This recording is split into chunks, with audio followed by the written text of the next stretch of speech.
Hi, this is Faiza, and today we are going to discuss the translation from Urdu to English.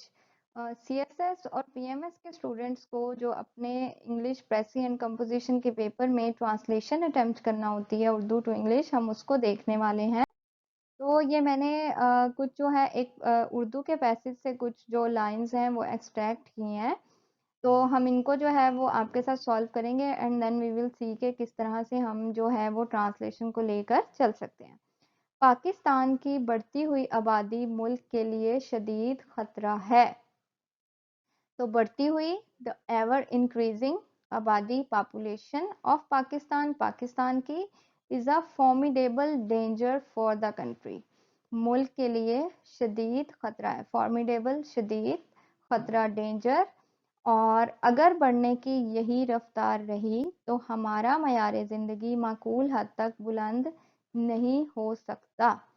If the rate of increase, अगर बढ़ने की रफ्तार continues like this, इस तरह से रहती है, आर स्टैंडर्ड ऑफ लिविंग, हमारा मयार ज़िंदगी, कैन नेवर भी इंक्रीज्ड, कभी ज़्यादा नहीं किया जा सकता, up to a reasonable level, एक माकूल हद तक।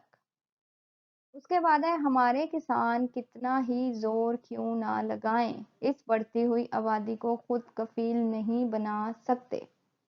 However hard our farmers may exert themselves, कितना ही जोर क्यों ना लगाएं हमारे farmers, they cannot make this growing population self sufficient, तो वो नहीं बना सकते इस बढ़ती हुई आबादी को सेल्फ सफिशिएंट, खुद कफील। तरक्की याफ्ता अक़वाम द एडवांस्ड नेशंस अच्छे खासे मयार ज़िंदगी के हसूल में कामयाब हो गई हैं। तरक्की याफ्ता अक़वाम the advanced nations have succeeded, कामयाब हो गई हैं, इन अचीविंग, हासिल करने में, a reasonable standard of living, एक अच्छा खासा मयार ज़िंदगी।